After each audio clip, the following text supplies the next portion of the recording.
هو الله قبلك حاسس بيك إن شاء الله. اعتکاف اور اس کے مسائل ہیں.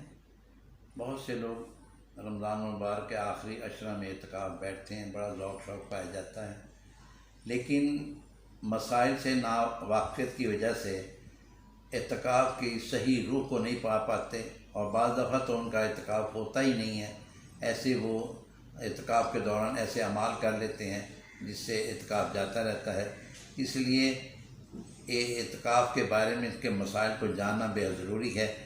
جو خود نہیں سن سکتے یہ کیسٹ، تو یہ ویڈیو جو خود نہیں دیکھ سکتے یا سن سکتے، تو ان کو چاہیے کہ جو ان کے اگر کوئی احباب بیٹھے ہوئے ہیں اعتکاف میں، تو یہ سن کر ان کو سارے مسائل جا کے بتائیں، تاکہ صحیح معنی میں وہ سنت اعتکاف کا ثواب حاصل کر سکیں، اور اللہ تبارک و تعالیٰ کی فضل سے جو انہوں نے یہ وقت نکالا اللہ تبارک و تعالیٰ کی رضا کے لیے اور لیلۃ القدر کے حصول کے لیے، تو ان دونوں مقاصد میں وہ کامیاب ہو جائیں. تو یہ ضروری ہے تمام احباب کو کہ اس کو غور سے سنیں، اور سننے کے بعد جو خود اعتکاف میں بیٹھے ہیں وہ اس پر عمل کریں، اور اگر کسی کا گھر میں سے کوئی بیٹھا ہے تو وہ ان کو بتائے، مسائل کے بارے میں بتائے، تاکہ اس کا پورا فائدہ اٹھایا جا سکے. نحمدہ ونصلی علی رسولہ الکریم، اما بعد فاعوذ باللہ من الشیطان الرجیم، بسم اللہ الرحمن الرحیم. وعہدنا الی ابراہیم واسماعیل ان طہر بیتی للطائفین والعاکفین والرکع السجود. صدق اللہ العظیم وبلغنا رسولہ النبی الکریم ونحن علی ذلک لمن الشاہدین والشاکرین والحمد للہ رب العالمین. قال اللہ تبارک و تعالی فی القرآن المجید والفرقان الحمید فی شان حبیبہ مخبرا وآمرا ان اللہ وملائکتہ یصلون علی النبی یا ایہا الذین آمنوا صلوا علیہ وسلموا تسلیما. اللہم صلی علی سیدنا و مولانا محمد وعلی آلہ واصحابہ وبارک وسلم. الصلاۃ والسلام علیک یا سیدی یا رسول اللہ وعلی آلک واصحابک یا سیدی یا حبیب اللہ. ناظرین محترم، میں نے اعتکاف کے حوالے سے قرآن پاک کی سورہ بقرہ کی آیت نمبر 126 کا حصہ آپ کے سامنے تلاوت کیا، جس میں اللہ تبارک و تعالی حضرت ابراہیم اور حضرت اسماعیل علیہ السلام کو یہ حکم دے رہا ہے کہ میرے گھر یعنی کہ بیت اللہ شریف کو طواف کرنے والوں کے لیے، اعتکاف کرنے والوں کے لیے، رکوع اور سجود کرنے والوں کے لیے صاف ستھرا رکھیں. تو اللہ رب العزت کے حکم فرما رہا ہے حضرت ابراہیم اور حضرت اسماعیل علیہ السلام کو. اسی طرح سورہ بقرہ کی آیت نمبر 187 میں اللہ تبارک و تعالیٰ ارشاد فرماتا ہے وَلَا تُبَاشِرُوهُنَّ وَأَنْتُمْ عَاكِفُونَ وَلَا تُبَاشِرُوهُنَّ وَأَنْتُمْ عَاكِفُونَ فِي الْمَسَاجِدِ. جب تم مساجد میں اعتکاف بیٹھو تو اپنی بیویوں سے مباشرت نہ کرو. تو ان دونوں قرآن پاک کی آیات سے معلوم ہوتا ہے کہ یہ اللہ کی پسندیدہ عبادت ہے، اعتکاف اللہ کی پسندیدہ عبادت ہے. اس کے ساتھ ساتھ احادیث میں بھی اعتکاف کا ذکر آیا ہے. صحیح بخاری شریف باب الاعتکاف حدیث نمبر 2026، صحیح مسلم شریف باب الصیام حدیث نمبر 1172 میں ام المومنین سیدہ عائشہ صدیقہ رضی اللہ تعالی عنہ فرماتی ہیں کہ حضور سرور دو عالم صلی اللہ علیہ وآلہ وسلم ہر سال اعتکاف فرمایا کرتے تھے، یہاں تک کہ وصال کے وقت تک آپ نے اعتکاف فرمایا. اسی طرح حضرت ابو ہریرہ رضی اللہ تعالیٰ عنہ روایت کرتے ہیں کہ نبی مکرم صلی اللہ علیہ وآلہ وسلم ہر سال اعتکاف میں بیٹھتے تھے، اور جو آپ نے آخری اعتکاف کیا، حضور سرور دو عالم صلی اللہ علیہ وآلہ وسلم ہر سال اعتکاف بیٹھتے تھے اور جو آپ نے آخری اعتکاف کیا وہ 20 دن کا کیا، 10 کی بجائے 20 دن کا کیا۔ یہ حضرت ابو ہریرہ رضی اللہ تعالیٰ عنہ نے بخاری شریف باب الاعتکاف حدیث نمبر 2044 اور سنن ابی داؤد حدیث نمبر 2466، یہ بھی باب الاعتکاف میں یہ حوالے درج ہیں جو میں نے آپ کے سامنے بیان کر دی۔ اعتکاف ہے کیا؟ اللہ کی رضا کے لیے، لیلۃ القدر کو حاصل کرنے کے لیے اپنے آپ کو ایک مقام پر محدود کر لینا، اس کو اعتکاف کہتے ہیں۔ یہ بھی اللہ کی عبادتوں میں سے ایک عبادت ہے۔ تب ہر چیز سے اپنے آپ کا تعلق ختم کر کے یکسوئی کے ساتھ اللہ کی بارگاہ میں آ جانا اور اللہ کی رضا کے لیے اور لیلۃ القدر کے حصول کے لیے ایک جگہ پر بیٹھ جانا، اس کو اعتکاف۔ ایسے کہ اللہ تبارک و تعالیٰ یہ فرماتا ہے کہ جب میری عبادت کرو تو پوری یکسوئی کے ساتھ کیا کرو، پوری توجہ میری طرف ہوا کرے۔ نبی مکرم صلی اللہ علیہ وآلہ وسلم ارشاد فرماتے ہیں کہ جب اللہ کی عبادت کرو تو ایسے کرو جیسے تم رب کو دیکھ رہے ہو، اور اگر یہ کیفیت پیدا نہیں ہوتی تو یہ تو کیفیت ضرور پیدا کرو جو کہ ہر شخص کر سکتا ہے کہ عبادت کے وقت تمہیں یہ خیال ہو کہ اللہ تبارک و تعالیٰ تمہیں دیکھ رہا ہے۔ تو یہ یعنی کہ کیفیت اعتکاف کی حالت میں انسان سب چیز سے اپنے آپ کو علیحدہ کر لیتا ہے، اپنے بال بچوں سے اور اپنے دوست احباب سے، سب سے قطع تعلق کر کے ایک جگہ بیٹھ جاتا ہے۔ اب اس کے پاس سارا وقت اپنے اللہ کو راضی کرنے کے لیے ہوتا ہے، اس کے ذکر و اذکار کے لیے ہوتا ہے۔ اس کو چاہیے کہ اس دوران خوب اللہ تبارک و تعالیٰ کی بارگاہ میں گڑ گڑائے، خوب اپنی حاجات پیش کرے، خوب عبادت کرے، نوافل پڑھے، تسبیحات کرے، درود شریف کا ورد کرے، صلاۃ التسبیح پڑھے، غرض کے جس قدر بھی وہ عبادت کر سکتا ہے وہ عبادت کرے اس دوران، اور اللہ تبارک و تعالیٰ کو راضی کر لے، اور ایسے ہو جائے جب وہ اعتکاف سے اٹھے جیسے کہ آپ کو آج ہی اس کی ماں نے اسے جنم دیا ہے، یعنی کہ اس کے کھاتے میں جیسے کوئی گناہ ہے ہی نہیں۔ تو اس کے اعتکاف کے مسائل کیا ہیں؟ جب تک یہ نہیں معلوم ہوگا اس وقت تک اعتکاف کی صحیح روح کو حاصل نہیں کیا جا سکتا، ہمارا اعتکاف کامل نہیں ہو سکتا جب تک ہمیں اعتکاف کے مسائل کا نہیں پتہ ہوگا۔ تو اعتکاف کے مسائل میں سب سے پہلے تو یہ بات جان لیں کہ یہ سنت موقدہ علی الکفایہ ہے۔ سنت موقدہ علی الکفایہ ہے۔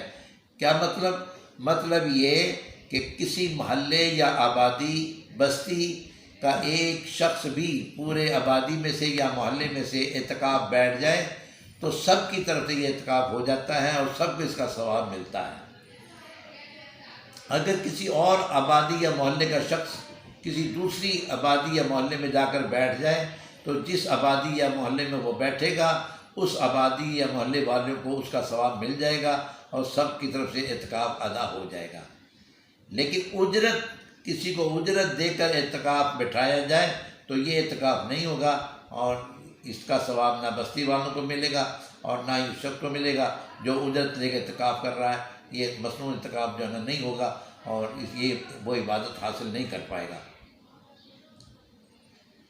عورتوں کو چاہیے کہ وہ گھروں میں اعتکاف کریں اور مرد حضرات جو ہیں وہ مسجد میں اعتکاف کریں، تو یہ ضروری ہے۔ اور اس کے علاوہ جو ہے نا اس سے زیادہ بہتر نہیں ہے کہ مرد جو ہے نا بغیر کسی عذر کے اپنے گھر میں اعتکاف کریں۔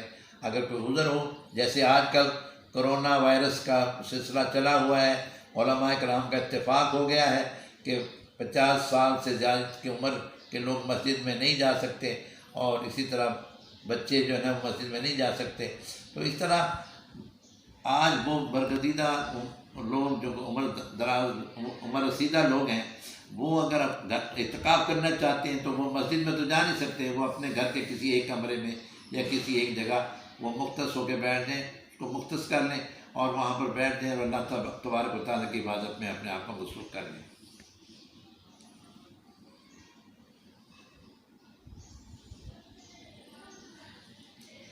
اعتکاف بیٹھنے سے پہلے اعتکاف کی نیت دل یا زبان سے کرنی بے حد ضروری ہے۔ یہ نہیں ہو سکتا کہ انسان نیت نہ کرے اور اعتکاف بیٹھ جائے، ایسے اعتکاف نہیں ہوتا۔ تو اعتکاف بیٹھنے سے پہلے اس کی نیت کرنا بھی بے حد ضروری ہے۔ مسجد میں اگر ایک سے زائد لوگ اعتکاف بیٹھیں تو پورے محلے کو اس کا بہت زیادہ ثواب ملتا ہے۔ اب میں اعتکاف کی شرائط کے بارے میں آپ کو کچھ بتانا چاہتا ہوں کہ مصنوع اعتکاف کی شرائط کیا ہیں۔ نمبر 1 یہ کہ مصنوع اعتکاف ایک مسلمان کر سکتا ہے، صاحب ایمان کر سکتا ہے۔ جو صاحب ایمان نہیں ہے وہ اعتکاف نہیں کر سکتا، اس کا اعتکاف نہیں ہوگا۔ دوسرے نمبر پر عاقل و بالغ ہو، وہ سمجھدار ہو، سینس لیس نہ ہو۔ تو سینس لیس آدمی کا اعتکاف نہیں ہوتا، سمجھدار ہو، عقل و شعور رکھنے والا ہو، اس کا اعتکاف ہوتا ہے۔ اور تیسری نیت شرط کی ہے۔ ایک شخص اگر مسجد میں آ جاتا ہے، باتیں کرتا کرتا اس کو پتہ ہی نہیں کہ وہ اعتکاف کی بیٹھے گا، بہرحال وہ مسجد میں داخل ہو جاتا ہے اور گفتگو اپنے دوستوں کے ساتھ جاری رکھتا ہے یہاں تک کہ مغرب کی اذان ہو جاتی ہے، اور اس وقت تک وہ نیت نہیں کر پاتا اعتکاف کی، نہ دل میں نہ زبان سے، تو اس کا اعتکاف نہیں ہوگا۔ شرط یہ ہے کہ وہ نیت ضرور کرے اعتکاف سے پہلے، یعنی کہ مغرب کی اذان سے پہلے اعتکاف کی نیت کرنا بے حد ضروری ہے۔ عورت کا حیض اور نفاس سے پاک ہونا بے حد ضروری ہے۔ اس کو یہ نہ یعنی کہ خطرہ ہو کہ دوران اعتکاف اگر وہ ناپاک ہو جاتی ہے تو اس کا اعتکاف ٹوٹ جائے گا۔ تو اس لیے اس کو یہ یقین ہو کہ 10 دن جو ہے نا وہ حیض سے پاک رہے گی، نفاست سے پاک رہے گی، تب وہ اعتکاف بیٹھے۔ روزے کا ہونا بے حد ضروری ہے۔ شرائط میں، اعتکاف کی شرائط میں یہ ہے کہ روزے کا ہونا بے حد ضروری ہے۔ اگر کسی شخص نے اعتکاف تو وہ بیٹھ گیا اور اعتکاف کے دوران، ان 10 دنوں کے دوران اس نے ایک روزہ چھوڑ دیا تو اس کا اعتکاف بھی جاتا رہا، یا کسی وجہ سے روزہ ٹوٹ گیا اس کا اگر، تو پھر اعتکاف بھی اس کا ٹوٹ گیا، اعتکاف بھی نہیں رہے گا۔ ایسا شخص جس کے بدن سے بدبو آتی ہو اور لوگ اس سے پریشان ہوتے ہوں تو ایسے شخص کو اعتکاف نہیں بیٹھنا چاہیے۔ ہاں اگر یہ معمولی نوعیت کی بدبو ہو اور وہ خوشبوئیں لگا کر اس کے اثرات ختم ہو جاتے ہوں اور پھر لوگ اس کو برداشت کرنے کے قابل ہوں، ایسا شخص جو ہے اعتکاف بیٹھ سکتا ہے۔ اب اعتکاف کی حالت میں کیا کیا کام کیے جا سکتے ہیں، کون کون سے وہ کام ہیں جو اعتکاف کے دوران کیے جا سکتے ہیں؟ سب سے اعلیٰ اور رفع کام تو یہ اللہ کی بارگاہ میں توبہ کریں، اپنے سارے گناہوں کی توبہ کرے اللہ کی بارگاہ میں اعتکاف کے دوران۔ نماز پڑھے، نوافل پڑھے، تلاوت کرے، درود شریف کا ورد کرے، جتنا بھی اس طرح وہ صلاۃ التسبیح پڑھے، یہ اعتکاف کے دوران یہ اعمال جائز ہیں، بلکہ بہت اعلیٰ ہے، اعلیٰ قسم کے درجے کا اعتکاف ہوتا ہے جو اس طرح وقت گزارتا ہے۔ سونا جائز ہے، ضرورت کی بات کرنا، اعتکاف کے دوران ضرورت کی بات کرنا جائز ہے، اور اگر تھک چکا ہے بہت زیادہ تو سو بھی سکتا ہے، یہ جائز ہے اعتکاف کے دوران۔ اپنا یا دوسرے کا نکاح، اپنا نکاح کروا سکتا ہے، دوسرے کا نکاح کر سکتا ہے، پڑھا سکتا ہے، یہ اعتکاف کے دوران بغیر کسی اجرت کے، تو یہ جائز ہے اعتکاف کے دوران۔ کپڑے بدلنا، خوشبو لگانا، تیل لگانا، کنگھی کرنا، یہ سب اعتکاف کے دوران جائز ہیں۔ اپنے پاس دینی لٹریچر رکھنا، دینی کتابیں رکھنا اور دوران اعتکاف کو پڑھنا، یہ سب اعتکاف میں آسن عمل ہیں۔ اسی طرح کھانے پینے کی اشیاء کے لیے ہاتھ دھونے کے لیے برتن کو پانی، کوئی ایسا برتن جس میں ہاتھ دھویا جائے، ایسا برتن پاس رکھنا، بستر، تکیہ، یہ سب کچھ اعتکاف کے دوران اپنے پاس رکھنا جائز ہے۔ عورت کا بچے کو دودھ پلانا اعتکاف کے دوران جائز ہے۔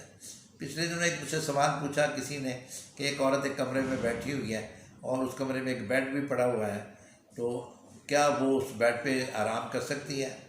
بالکل کر سکتی ہے۔ اگر اس نے وہ پورا کمرہ اعتکاف کے لیے مختص کر لیا ہے تو وہ اس کو پورے کمرے میں نیچے فرش کے اوپر بھی جانماز بچھا کر اپنی عبادت کر سکتی ہے، اور بیڈ کے اوپر بیٹھ کر بھی عبادت کر سکتی ہے، جیسے تلاوت کلام پاک، درود شریف کا ورد، اللہ کی تسبیحات، اللہ کے نام کی تسبیحات، اس طرح کا عبادات بیڈ کے اوپر بیٹھ کے بھی کر سکتی ہے اور آرام بھی کر سکتی ہے۔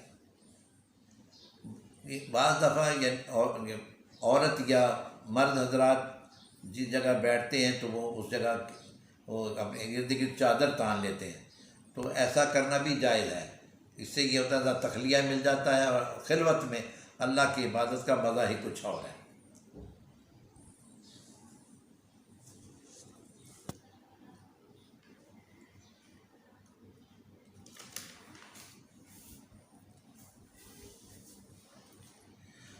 اب یہ بہت ضروری باتیں جو اب میں کرنے لگا ہوں، یہ اس کی طرف ضرور توجہ دیں، اور جن کسی کے احباب والدین میں سے اولاد میں سے اعتکاف بیٹھے ہیں ان کو یہ باتیں بتائیں، جن کی وجہ سے اعتکاف جو ہے وہ اعتکاف میں ممنوعات کیا ہیں، مکروہات کیا ہیں، کون سی چیزیں ممنوع ہیں اعتکاف کے اندر اور کون سی چیزیں مکروہ ہیں، تو یہ میں آپ کے سامنے بیان کرنے لگا ہوں۔ بلا ضرورت باتیں کرنا، کہانی قصے چھیڑ دینا، اپنے کاروبار کی باتیں کر لینا، اور کوئی دوسرے معاملات، لڑائی جھگڑے کی کسی کی داستان سنا دینا، یہ خواہ مخواہ کے قصے لے کے بیٹھ جانا، یہ ممنوع ہے۔ یہ اعتکاف کے دوران یہ اعتکاف کو بہت زیادہ مجروح کر دیتے ہیں، مکروہ کر دیتے ہیں ایسی حرکات۔ فحش یا جھوٹے لطیفے کسیفے سنانا، یہ بھی اعتکاف کو ضائع کر دیتے ہیں۔ اسلام کے خلاف کوئی ایسا لٹریچر جو کہ اسلام کے خلاف ہو، اس کو پڑھنا یا اس کو اپنے پاس رکھنا، یہ بھی اعتکاف کو مکروہ کر دیتا ہے۔ مسجد کی بجلی، پانی اور گیس کا بے درگہ استعمال کرنا، مسجد کی پانی، بجلی اور گیس کا بے دریغ استعمال کرنا، یہ بھی ایک اعتکاف کو مکروہ کر دیتا ہے۔ حجامت کرانا یا کرنا معاوضہ لے کر اعتکاف کے دوران یہ مکروہ ہو جاتا ہے، اس سے اعتکاف۔ سگریٹ پینا یا حقہ پینا، اس سے بھی اعتکاف مکروہ ہو جاتا ہے اگر مسجد میں ایسا عمل کیا جائے۔ مجبوراً حجامت اگر کرانی ہے تو معتکف مسجد کی حدود میں رہے اور حجام جو ہے وہ حدود سے باہر رہے۔ ایسی صورت میں اگر حجامت ہو سکتی ہو تو کرا سکتا ہے، اور ویسے تو کیا ایسی ضرورت ہے، 10 دن گزار ہی سکتا ہے۔ جب رفع حاجت کی ضرورت ہو جائے، واش روم جانے کی ضرورت ہو جائے، تو اگر مسجد سے ملحقہ واش روم ہیں تو یہ یاد رکھیں کہ واش روم کی جگہ مسجد میں شامل نہیں ہوتی، وہ مسجد کے علاوہ ہے۔ اسی طرح وضو کی جگہ بھی مسجد کا حصہ نہیں ہوتی، وہ مسجد کے علاوہ ہے۔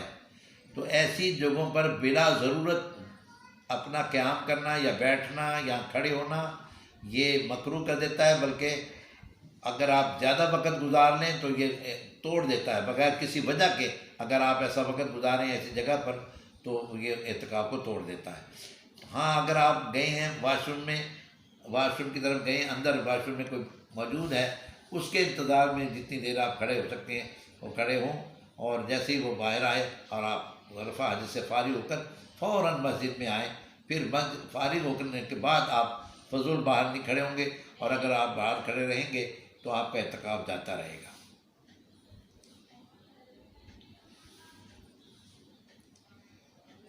اب کن چیزوں سے اعتکاف ٹوٹ جاتا ہے؟ جیسے میں نے پہلے بھی بتایا، ایک تو یہ کہ اگر اعتکاف کے دوران روزہ نہیں رکھا، روزہ ٹوٹ گیا یا روزہ چھوڑ دیا، اعتکاف ختم ہو گیا، اعتکاف ٹوٹ گیا، اب یہ اعتکاف آپ کا نہیں رہے گا۔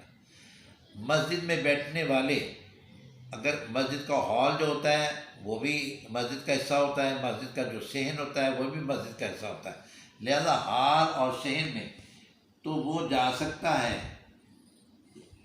مسجد میں اعتکاف بیٹھنے والا، لیکن اگر بلا ضرورت وہ مسجد کی حدود سے باہر چلا گیا، کوئی کام نہیں تھا، بس ویسے ہی اپنی تفریح کی غرض سے، اپنے آپ کی تسکین کے لیے اگر وہ مسجد کی حدود سے باہر چلا گیا تو اس کا اعتکاف ٹوٹ گیا۔ یاد رہے کہ محراب مسجد کا حصہ نہیں ہے تو معتکف کو بغیر کسی وجہ کے محراب میں بھی نہیں جانا چاہیے۔ تو میرے عزیز یہ وہ ایسے ضروری مسائل تھے جن کا خیال رکھنا بے حد ضروری ہے۔ مسجد میں کھانا پینا جائز ہے لیکن صفائی کا خیال رکھا جائے، مسجد کی صفائی کا خیال رکھا جائے۔ اعتکاف کے دوران کھا پی سکتا ہے لیکن مسجد کو صاف ستھرا رکھنا بے حد ضروری ہے۔ تو حاضرین محترم، یہ بہترین وقت ہے انسان کے پاس کہ انسان ہر ایک سے اپنے آپ کو علیحدہ کر لیتا ہے، اپنے کاروبار سے، اپنے بال بچوں سے، اپنے دوست احباب سے اللہ کی بارگاہ میں آ جاتا ہے، پورے خلوص کے ساتھ اللہ تبارک و تعالیٰ کی ذات کو منانے کی کوشش کرے، اس کو راضی کرنے کی کوشش کرے، اللہ تبارک و تعالیٰ کا قرب حاصل کرنے کی کوشش کرے، معرفت الہی کے حصول کے لیے بہترین یہ 10 دن بہترین ہے۔ ایک خوب عبادات کرے، نبی پاک صلی اللہ علیہ وآلہ وسلم کے روضہ اطہر کا تصور کر کے آپ کی بارگاہ میں ایسے درود پڑھے جیسے کہ آپ کی بارگاہ میں، آپ کی محفل میں بیٹھ کر آپ کی خدمت میں براہ راست پیش کر رہا ہو۔ اس طرح جو ہے نا تصور کے ساتھ نبی پاک صلی اللہ علیہ وآلہ وسلم کی بارگاہ میں درود پاک کا ہدیہ پیش کرے۔ تو میرے عزیز اس طرح، اور صلاۃ التسبیح جس کے بارے میں آقا علیہ السلام نے حضرت اپنے چچا حضرت عباس رضی اللہ تعالیٰ عنہ کو فرمایا کہ ہر جمعے کو پڑھ لیا کرو اور ہر روز پڑھا کرو، اگر ہر روز نہیں پڑھ سکتے تو ہر جمعہ کو پڑھ لیا کرو، اور اگر ہر جمعہ کو بھی نہیں پڑھ سکتے تو ماہ میں ایک دفعہ ضرور پڑھ لیا کرو، اور اگر مہینے میں ایک مرتبہ بھی نہیں پڑھ سکتے تو سال میں ایک دفعہ ضرور پڑھ لیا کرو، اور اگر سال میں بھی ایک دفعہ پڑھنے یاد نہیں رہا یا غفلت رہی، نہیں پڑھ سکے، مجبوری رہی، تو پھر زندگی میں ایک بار ضرور پڑھ لو۔ ایسی عبادت جس کی اتنی تلقین فرمائی نبی مکرم صلی اللہ علیہ وآلہ وسلم نے، اس کا بہترین موقع آپ کو عطا ہو جاتا ہے، آپ کے پاس وقت ہی وقت ہوتا ہے، آپ بڑی تسلی کے ساتھ ہر روز صلاۃ التسبیح پڑھیں، اور طاق راتوں میں تو خاص طور پر، کیونکہ اجماع ہے علماء کرام کا کہ نبی پاک صلی اللہ علیہ وآلہ وسلم کا ارشاد بھی ہے کہ طاق راتوں میں لیلۃ القدر کو تلاش کرو۔ یہ لیلۃ القدر وہ لیلۃ القدر ہے کہ جس میں اللہ تبارک و تعالیٰ 1000 مہینوں کے سے بھی زیادہ عبادت کا ثواب عطا کرتا ہے۔ ایک رات کی عبادت 1000 مہینوں سے بھی زیادہ ثواب کا باعث بن جاتی ہے، ثواب کے حصول کا باعث بن جاتی ہے۔ اللہ تبارک و تعالیٰ کی بارگاہ میں دعا ہے رب تعالیٰ ہمیں ان تمام مسائل کو صحیح معنی میں سمجھنے اور ان پر عمل پیرا ہونے کی توفیق عطا فرمائے۔ میری دعا ہے کہ جتنے بھی لوگ اعتکاف میں بیٹھے ہیں اللہ رب العزت ان کا اعتکاف قبول فرمائے اور ان کو اپنی رحمتوں اور برکتوں سے خوب نوازے۔ اللہ تبارک و تعالیٰ کی بارگاہ میں ہم دعا گو ہیں، اللہ رب العزت اعتکاف بیٹھنے والوں کی عبادت کا صدقہ اس کرونا وائرس سے تمام مسلمانوں کو نجات عطا فرما دے اور پوری دنیا سے اس کا خاتمہ فرما دے۔ اللہ رب العزت اپنے حبیب علیہ السلام کا صدقہ ہماری اس دعا کو قبول و منظور فرمائے۔ وما علینا الا البلاغ۔ السلام علیکم۔ اس چینل کو زیادہ سے زیادہ شیئر کریں، سبسکرائب کریں، ساتھ میں لگے بیل کے آئیکن بٹن کو ضرور کلک کریں تاکہ ہر آنے والا نوٹیفیکیشن آپ کو بر وقت ملتا ہے۔